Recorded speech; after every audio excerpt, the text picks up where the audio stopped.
ಉತ್ಸವವು ಹುಸಿಪಾಠಕರು. ಡಾಕ್ಟರ್ ಕುಮಾರಚಳ್ಯ. ಕುಮಾರಚಳ್ಯರು ಬರೆದಿರುವ ಗುಲಾಬಿ ಮತ್ತು ಪಾರಿವಾಳ ಕವನ ಸಂಕಲನದಿಂದ ಆರಿಸಿಕೊಳ್ಳಲಾಗಿದೆ.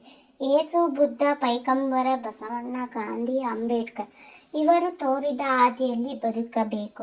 ನಿನ್ನೊಳಗೆ ನನ್ನೊಳಗೆ ಶತ್ರುವನ್ನು ಕ್ಷಮಿಸುವ ಸ್ವಯಂ ವಿಧಿಯೇ ಯೇಸುವನ್ನು ಸ್ಮರಿಸ. ನಿನ್ನೊಳಗೆ ನನ್ನೊಳಗೆ ಶಾಂತಿ, ಕರುಣೆ, ಕರುಳ ಮಿಡಿತವಿದೆಯೇ ಬುದ್ಧನನ್ನು ಸ್ಮರಿಸು. ನಿನ್ನೊಳಗೆ ನನ್ನೊಳಗೆ ಶುದ್ಧಿ, ಸಮಾನತೆಯ ಬುದ್ಧಿ ಅರಳಿದೆಯೇ ಪ್ರವಾದಿ ಪೈಗಂಬರನನ್ನು ಸ್ಮರಿಸು.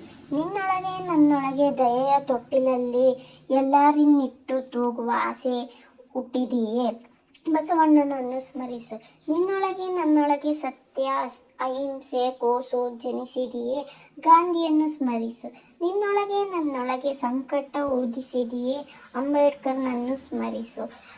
ಸಮಾಜ ವ್ಯವಸ್ಥೆಯ ಮೇಲೆ ಕವಿತೆ ಬೆಳಕು ಚೆಲ್ಲುತ್ತದೆ. ಸಮಾಜ ಸುಧಾಕರ ಮೌಲ್ಯಗಳು, ಆದರ್ಶಗಳು, ತತ್ವ ಸಿದ್ಧಾಂತಗಳು ಕಣ್ಮರೆಯಾಗುತ್ತಿರುವುದರ ಬಗ್ಗೆ ಕವಿ ಆತಂಕ ವ್ಯಕ್ತಪಡಿಸಿದ್ದಾರೆ. ಸಮಾಜಕ, ಧಾರ್ಮಿಕ, ರಾಜಕೀಯ, ಶೈಕ್ಷಣಿಕ ಎಲ್ಲ ಕ್ಷೇತ್ರಗಳಲ್ಲಿ ಮೌಲ್ಯಗಳು, ನೈತಿಕತೆ ಕಣ್ಮರೆಯಾಗಿ ಹೊಗಳಲ್ಪಟ್ಟರು.